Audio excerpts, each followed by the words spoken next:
Welcome back to The Explainer. Look, if you're daydreaming about wandering through the vibrant streets of Barcelona, maybe relaxing on the beaches of Mallorca, or even closing a big business deal in Madrid, you are gonna need a visa.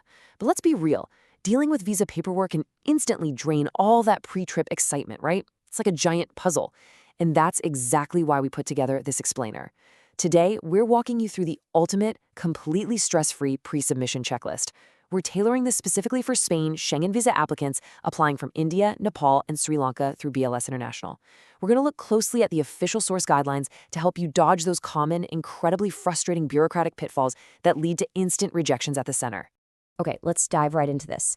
We've broken everything down into 5 totally manageable steps: timing and jurisdiction, the application form, insurance and photographs, fees and payments, and lastly, the processing timeline. Step 1. Timing and jurisdiction. Let's talk about timing first. 6 months. That is your magic number. According to the official guidelines, you can submit your application up to 6 months before your planned trip. And honestly, this is fantastic news. It gives you a massive runway to gather your documents, snag an appointment slot, and handle any of those unexpected hiccups without sweating bullets as your departure date creeps closer. Seriously, do not leave this to the last minute. So here's the crucial point before you even think about booking: understanding where you're actually allowed to apply. The guidelines are crystal clear here. It's all based on the 6-month residency rule. You absolutely must apply in the jurisdiction where you have actively resided for the past 6 months. A lot of applicants actually get this wrong. They assume that wherever their passport was issued, well, that's where they need to go. Nope. Your passport's place of issue or even that permanent address printed in the back does not determine your jurisdiction. It's your current, everyday place of residence. If you book an appointment at the wrong visa center, they won't even look at your papers. It is an automatic rejection right at the door. And this brilliantly illustrates how the regions are split up. We're basically looking at 2 main hubs. The Embassy of Spain in New Delhi handles a massive chunk of territory: Nepal, Sri Lanka, Bhutan, and a huge list of northern, eastern, and central Indian states like Delhi NCR, UP, Punjab, and West Bengal. On the flip side, the Consulate General of Spain in Mumbai takes care of the south and west, places like Maharashtra, Gujarat, Goa, Kerala, Tamil Nadu, and so on. You really need to verify exactly which list your current state of residence falls under.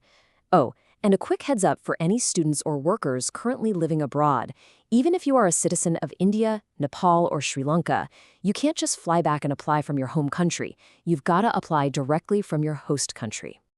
All right, moving right along to step 2, the application form. So the whole application process itself has been entirely digitized into 3 simple steps. First step, book your appointment online. But keep in mind, when you eventually show up for this appointment, there are strict mandatory security precautions at the center.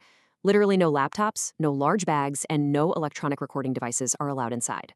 Second, fill out the visa application form online. The centers under the embassy's jurisdiction will only accept these online filled forms. And third, once you've correctly entered all your data online, print out that completed form so you can submit it in person.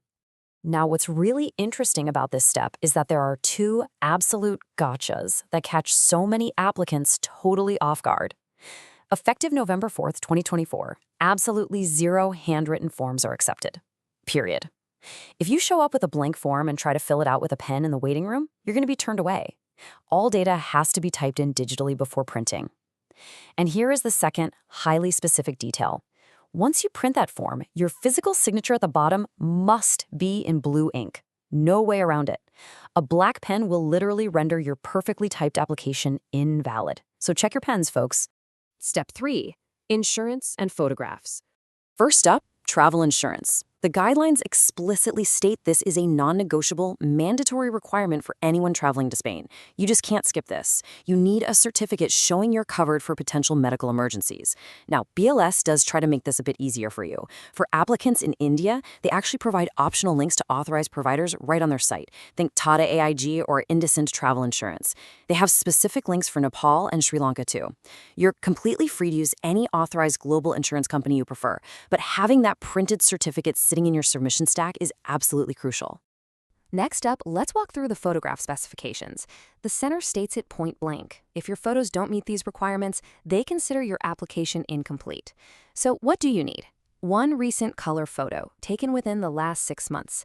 It's got to have a white or off-white background. No busy or dark backgrounds, please.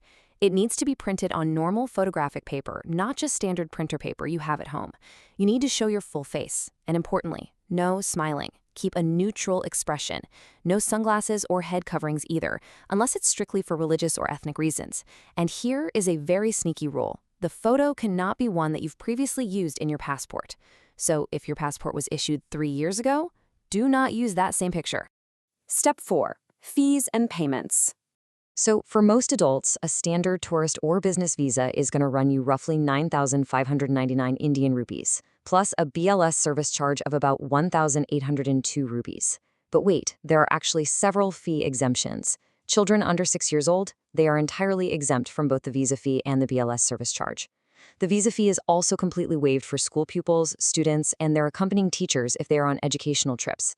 Same goes for scientific researchers traveling for scientific work and representatives of nonprofit organizations age 25 or younger who are heading over to attend seminars or cultural events. Let's see how you actually pay this fee. You do have options, but you've got to follow the rules to the letter. In-person payments using cash or demand drafts are universally accepted at the visa centers. Easy enough. Now, if you prefer to handle the transaction online using methods like RTGS, NEFT, or IMPS, that's totally fine. But you must bring a physical, printed proof of that payment with you when you submit everything. You literally cannot just pull up a screenshot on your phone at the counter and expect them to accept it. Finally, step 5, the processing timeline. So, what exactly happens after you successfully hand over your perfect stack of documents? Well, here is the exact path your passport takes. Day 1 is your appointment day at the BLS Center. On the very next working day, your application is submitted directly to the embassy or consulate. But a quick note, that fast turnaround is specifically for the main Delhi and Mumbai application centers. If you submitted your application at a different regional BLS center, you need to factor in an additional 2 to 4 days of transit time just for your documents to travel to the embassy in Delhi or Mumbai. Once it gets there, the consulate begins processing. And one final warning here, if you're cutting it really close and applying less than 15 days before your travel date, the guidelines require you to sign a special declaration acknowledging the tight time frame. So, are all your checklist boxes strictly ticked for Spain? Remember, successful visa applications aren't about luck, it's all about meticulous attention to detail.